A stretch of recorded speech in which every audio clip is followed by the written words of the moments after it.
Salut à tous. Aujourd'hui, on a une histoire incroyable à vous raconter. Oui, cette histoire, c'est celle d'un jeune garçon qui n'avait rien. Pas d'argent, pas de maison confortable, pas de quoi manger, et pourtant, ce garçon a changé le monde du luxe. C'est l'histoire de Louis Vuitton. Vous connaissez sûrement la marque, mais connaissez-vous l'homme derrière le logo? Le garçon pauvre sans rien qui a marché pendant 2 ans pour poursuivre un rêve. Exactement. Et aujourd'hui, on va découvrir ensemble comment ce jeune garçon a réussi à devenir le créateur de la plus grande marque de luxe au monde. Alors, installez-vous confortablement, prenez une tasse de thé ou de café et laissez-vous emporter par cette histoire incroyable. Tout commence en 1821 dans un petit village de l'Est de la France appelé Anchaï. C'est un endroit simple, modeste, loin de la richesse et du luxe. Louis Vuitton naît dans une famille très pauvre. Son père est menuisier, sa mère est modiste. Elle fabrique des chapeaux. Il travaille dur, mais gagne à peine de quoi manger. Et les hivers dans ce village sont très durs. Il n'y a pas de chauffage, pas de confort. Louis dort sur un sol froid, avec un toit qui fuit. Dès son plus jeune âge, il comprend que la vie ne sera pas facile. Et pourtant, Louis est curieux. Il observe les voyageurs qui passent dans son village. Il regarde leurs bagages, leurs beaux habits, leurs grands coffres en bois. Et il rêve. Il rêve de Paris, de voyage, de liberté. Mais sa vie bascule à l'âge de 10 ans. Sa mère tombe gravement malade. Il n'y a pas de médecin dans le village. Elle meurt rapidement. Et son père, brisé, s'éloigne de lui. Louis se retrouve seul. Et c'est là qu'il prend une décision. Partir. Il veut fuir la misère. Il veut aller à Paris. Mais il n'a que 13 ans. Pas d'argent, pas de nourriture, pas de carte. Seulement un rêve. Et il marche. 470 km et 10 mètres à pied. 2 ans de marche, de fatigue, de faim, d'abandon. Il dort dans les forêts, travaille dans des fermes pour un morceau de pain, affronte la pluie, la neige, les animaux sauvages. Mais il ne s'arrête jamais. C'est ça qui rend son histoire si incroyable. Il avance, il croit en lui. Et finalement, il arrive à Paris. Épuisé, sale, affamé, mais vivant. Mais Paris n'est pas un paradis. C'est une grande ville bruyante, sale, pleine de monde, et surtout pleine de misère aussi. Louis n'a nulle part où dormir. Il trouve une vieille charrette abandonnée pour se protéger la nuit. Le matin, il va de boutique en boutique pour demander du travail. Mais il n'a ni expérience, ni référence. On le rejette partout. Un jour, par hasard, il aide un homme à porter un coffre très lourd. Cet homme l'emmène dans une boutique. C'est un atelier de maletiers, des fabricants de malles. Le patron s'appelle Monsieur Maréchal. Et Louis dit une chose simple. Je veux apprendre, je veux travailler. Je n'ai pas d'expérience, mais je suis prêt à tout. Le patron est sceptique, mais accepte. Louis commence par balayer, nettoyer, ranger. Mais Louis est curieux. Chaque soir, quand tout le monde part, il reste. Il s'entraîne seul, il apprend à couper le bois, à coudre le cuir, à polir le métal. Et un jour, le patron voit son travail. Il est impressionné. À partir de là, tout change. Louis apprend vite, très vite. Il devient un véritable artisan. Et bientôt, des clients importants commencent à demander le jeune Vuitton. Et là, arrive une cliente très spéciale, l'impératrice Eugénie, la femme de Napoléon III. Elle cherche une malle élégante, légère et pratique. Louis propose quelque chose de révolutionnaire. Une malle plate, empilable, couverte de toile imperméable. Personne n'avait jamais osé changer la forme traditionnelle des malles. Mais elle accepte. Et le résultat? Une œuvre d'art.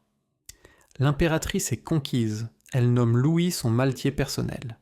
Et à partir de là, le nom Vuitton devient célèbre dans toute la France.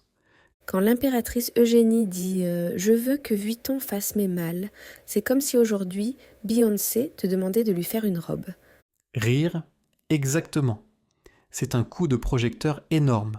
À partir de ce moment-là, les aristocrates, les hommes d'affaires, toute la haute société veulent leur malle signé Louis Vuitton.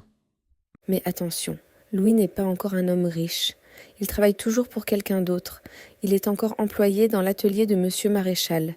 Et là, Louis prend la décision la plus courageuse de sa vie. Il quitte l'atelier. Il ouvre sa propre boutique. Il n'a presque rien en poche. À peine de quoi louer un petit espace. Mais il a du talent. Et un rêve. Il accroche une pancarte. Louis Vuitton, maletier à Paris. C'est simple, modeste. Mais c'est son nom, son entreprise, sa vision. Il commence seul. Il fabrique chaque malle lui-même. Du matin jusqu'au soir. Il coupe, il cloue, il coude. Et les commandes arrivent. Mais comme souvent dans la vie, quand tout commence à aller bien, une catastrophe arrive. C'est la guerre. La guerre franco-prussienne éclate. Paris est attaqué. Les riches fuient la ville, les boutiques ferment, et plus personne ne commande de malles de luxe. Louis est ruiné. Plus de clients, plus d'argent, plus de matériaux. Il vend ses outils, réduit les dépenses, mais il refuse d'abandonner. Il attend. Il serre les dents. Et quand la guerre prend fin, le monde a faim de beauté, de voyage, de nouveautés. Et qui est prêt ? Louis Vuitton. Il reconstruit, il agrandit. Il ouvre un grand atelier à Asnières, à l'extérieur de Paris. Il embauche des artisans, il forme des apprentis. Et surtout, il commence à penser plus grand. Il ne veut pas juste faire des malles, il veut créer une marque, une maison, un empire du luxe. Et pendant ce temps, sa vie personnelle évolue aussi. Il se marie avec Clémence Émilie Pariot, une femme forte, brillante, qui croit en lui. Ils ont un fils, Georges Vuitton. Et ce petit garçon, un jour, va faire encore plus grand que son père. Mais ça, on en parlera dans un instant. Ce qui est magnifique chez Louis Vuitton, c'est qu'il comprend les codes du luxe avant tout le monde. Il sait que les riches veulent des choses uniques, de qualité, qu'ils peuvent démontrer comme symbole de réussite. Et il comprend une règle essentielle, ne jamais vendre bon marché, il vend à ceux qui peuvent payer cher, très cher. Et le plus fou, ça marche. Les riches veulent ce que les autres ne peuvent pas avoir. Et Louis leur offre ça, de l'exclusivité, de la rareté, du savoir-faire. Mais malheureusement, Louis meurt en 1892. Son fils Georges reprend l'entreprise. Et lui aussi a une vision encore plus grande. Il crée le fameux monogramme LV pour lutter contre les contrefaçons. Tu sais, les faux sacs, ça existait déjà à l'époque. Oui, et Georges veut protéger l'héritage de son père. Il ouvre de nouveaux marchés, il développe des lignes de sacs, de valises, de produits toujours plus luxueux. Mais ce n'est pas facile. Il doit faire face à des guerres, à des crises économiques, à une société qui change vite. Mais il tient bon. Et dans les années 1930, il crée des modèles iconiques, le Speedy, le Keepall, le Noé, des sacs pensés pour une nouvelle génération de femmes actives, élégantes, modernes. À cette époque, le monde du voyage change aussi. Les voitures, les avions apparaissent. Et Vuitton s'adapte. Quand Georges meurt, c'est son fils Gaston-Louis qui reprend. Et lui, c'est un visionnaire. Il comprend que la mode, ce n'est plus juste les rois et les reines. C'est le monde entier.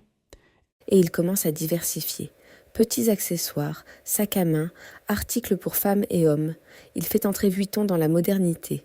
Mais la Seconde Guerre mondiale frappe. Et pour survivre, la maison Vuitton coopère avec le gouvernement de Vichy.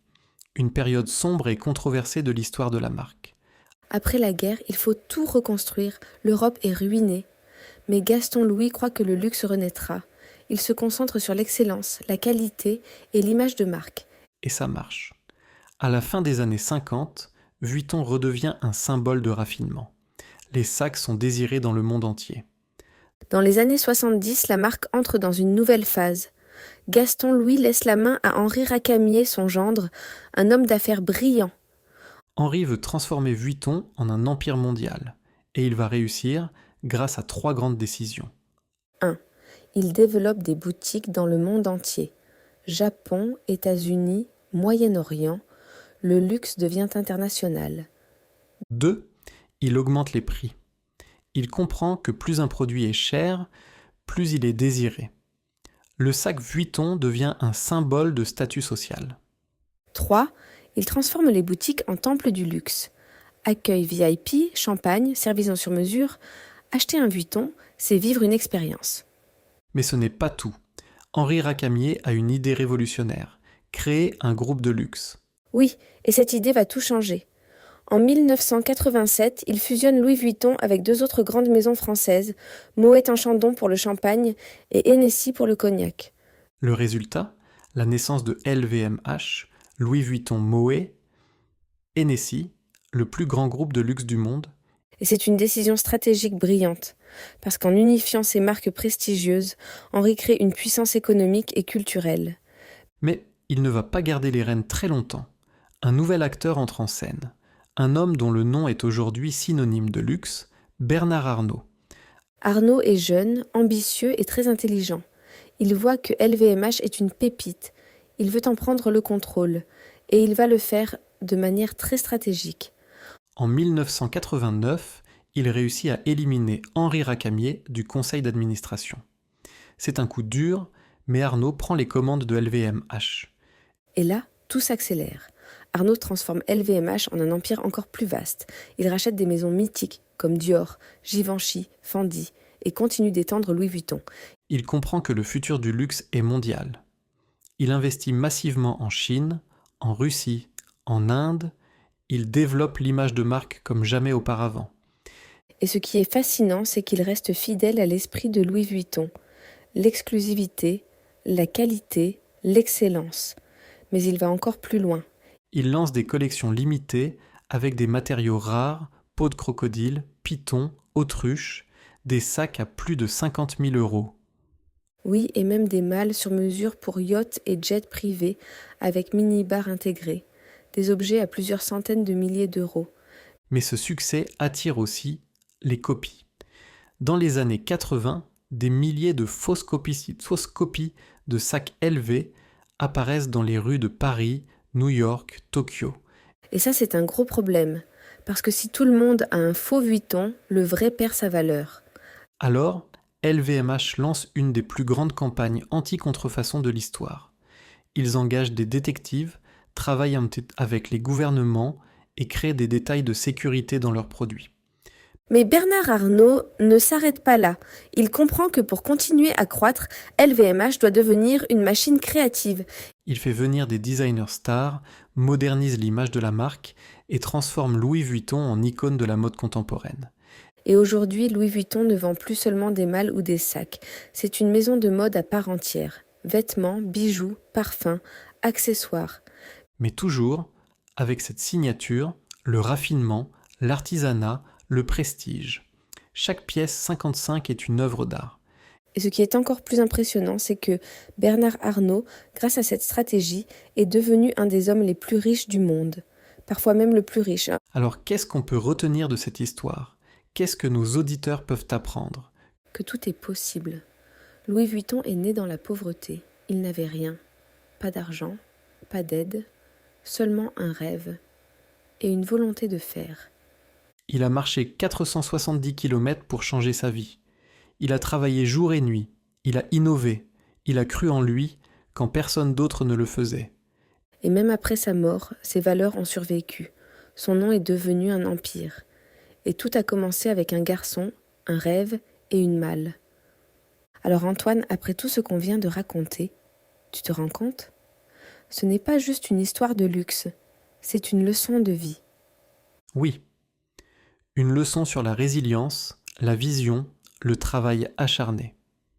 Louis Vuitton, c'est bien plus qu'une marque de sac. C'est l'exemple parfait de ce qu'un être humain peut accomplir avec du courage. Et on parle souvent de motivation, d'inspiration, mais là c'est du concret. Ce garçon qui part à pied à 13 ans, qui dort sous les arbres, qui survit avec des morceaux de pain. Et qui finit par fabriquer des malles pour l'impératrice. C'est presque un conte de fées, sauf que tout est vrai. Et moi, ce que j'adore, c'est qu'il n'a pas juste voulu réussir pour lui. Il a créé quelque chose qui dépasse sa propre vie, un héritage, une maison, une famille. Exactement. Et son secret, c'était quoi ? Pas juste le talent, pas juste le travail, mais une obsession pour la qualité, pour le détail, pour l'excellence. Il ne voulait pas faire des malles, il voulait faire les meilleures malles du monde. Et c'est ça qui fait toute la différence. Et tu sais ce qui m'étonne le plus? Il n'a jamais fait de compromis. Il n'a jamais dit « Bon, je vais vendre moins cher pour toucher plus de monde ». Non, il a dit « Je vise les meilleurs, je vise le haut et je vais leur offrir ce qu'ils ne trouvent nulle part ailleurs ». Et c'est une super leçon, même pour nous aujourd'hui. Que tu sois entrepreneur, étudiant, artiste, peu importe, vise haut. Ne fais pas quelque chose de moyen, fais quelque chose d'exceptionnel. Oui, et même si tu commences point de mine sans rien, comme Louis, même si tu es seul, même si personne ne croit en toi, ce n'est pas une excuse. Tu peux avoir un rêve, une idée, un projet. Ce n'est pas l'argent qui fera la différence. C'est ta persévérance, ta discipline, ton engagement. Et ta capacité à te relever quand tu tombes, parce que Louis, il est tombé plus d'une fois. Il a connu la faim, la solitude, la guerre, la faillite, mais il n'a jamais abandonné. Et c'est ça le message principal, n'abandonne jamais. Peu importe la difficulté, continue, avance, apprends, travaille et crois. Et pour nos auditeurs qui apprennent le français, cette histoire est aussi une super occasion d'apprendre du vocabulaire. Oui, alors faisons une petite pause pédagogique. On va revoir ensemble quelques mots clés qu'on a utilisés dans ce podcast. D'abord, une malle. Qu'est-ce que c'est? C'est une grosse boîte, souvent en bois ou en cuir, qu'on utilise pour voyager. En anglais, on dit a trunk. Ensuite, un artisan. C'est quelqu'un qui travaille avec ses mains, souvent dans la fabrication d'objets de grande qualité. Et le cuir, c'est leather en anglais. Louis Vuitton travaillait beaucoup le cuir dans ses créations. Et un dernier mot, le raffinement. Ça veut dire l'élégance, le bon goût, la subtilité dans les détails. C'est ce que représente la marque Vuitton aujourd'hui. Et ce que je trouve vraiment fascinant, c'est que Louis Vuitton n'a jamais perdu son identité, même après 200 ans. Exactement, le logo, les couleurs, la forme des sacs, tout est pensé pour être immédiatement reconnaissable.